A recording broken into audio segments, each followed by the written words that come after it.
తనకు ఎమ్మెల్యేగా ఒక అవకాశం ఇస్తే సావిత్రినగర్ గ్రామంలో సమస్యల పరిష్కారానికి అన్ని విధాలా కృషి చేస్తానని ప్రముఖ వ్యాపారవేత్త తోట రాజు అన్నారు. యానం శివారు సావిత్రినగర్ కొత్త కాలనీ గ్రామంలో దుప్పట్ల పంపిణీ కార్యక్రమాన్ని ఏర్పాటు చేశారు. ఈ సందర్భంగా ఆయనకు గ్రామంలోని మహిళలు ఘనంగా స్వాగతం పలికారు. అనంతరం ఏర్పాటు చేసిన సభలో తోట రాజు మాట్లాడుతూ మాయమాటలతో మోసగించడం తనకు రాదని అన్నారు. ఇల్లు పట్టాలు ఇస్తానని కొంతమంది చెబుతున్న మాయమాటలను నమ్మవద్దని అన్నారు. సావిత్రినగర్ గ్రామంలో ఎదుర్కొంటున్న సమస్యలపై అధికారులకు ఫిర్యాదు చేసి పరిష్కారానికి తన వంతు కృషి చేస్తున్నట్లు తెలిపారు.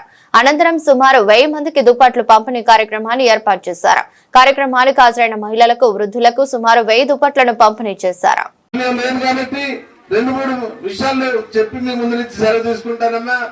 ఇక్కడ ఏవైతే కష్టాలున్నాయో, ఏవైతే సమస్యలున్నాయో అన్ని తెలిసిన వ్యక్తిని నేను. లోకల్ మనిషిని, యానాంలో పుట్టిన మనిషిని. మన సావిత్రి నగర్లో ఇందాక సోదరుడు చెప్పినట్లు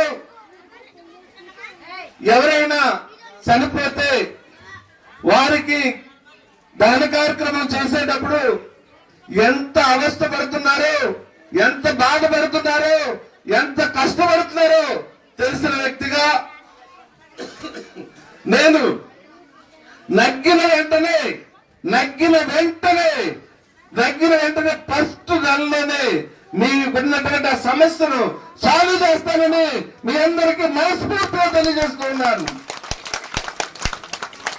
తమ్ముడు కోరినట్టు కాకుండా ఇంకా చాలా వైభవంగా అవడానికి అయ్యే విధంగా చేస్తానని మీ అందరికీ కూడా మాటిస్తూ ఉన్నాను.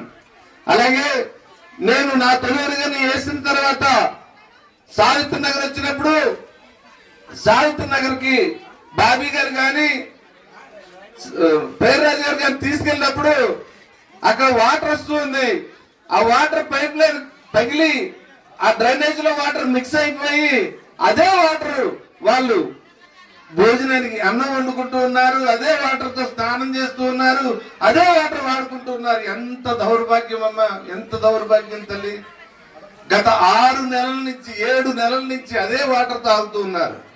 ఈ విషయాన్ని నాకు చెప్పిన వెంటనే నేను పీడబ్ల్యూడీ ఆఫీస్కి వెళ్లి కంప్లైంట్ ఇచ్చి నేను వెంటనే పీడబ్ల్యూడీ డిపార్ట్మెంట్ తీసుకొచ్చి, అలాగే మన యానాంలో ఉన్నటువంటి కలెక్టర్ గారు, ఆ రోజు కలెక్టర్ గారు ఉండేవారండి, మన మున్సిపల్ కమిషనర్ గారిని కూడా తీసుకొచ్చి చూపించి ఆ పైప్ లైన్ కి కన్నాలు వేపిస్తే 36 బ్యాచ్లు వేస్తారమ్మా. 36 కన్నాలు పూడ్చారు.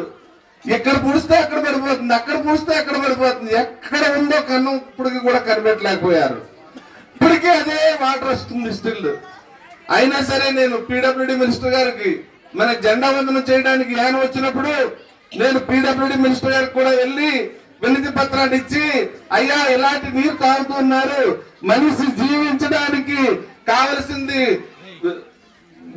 భుక్తి భోజనం, రెండవది మంచినీళ్ళేనండి అయ్యా, ఇలాంటి మంచినీళ్ళు కూడా మా ప్రజలు ఎలాంటి నీరు తాగుతున్నారు, దీనిపై చర్య తీసుకోవాలని నేను వెంటనే వారికి చెప్పినప్పుడు ఆయన పీడబ్ల్యూడీ గారికి చెప్పి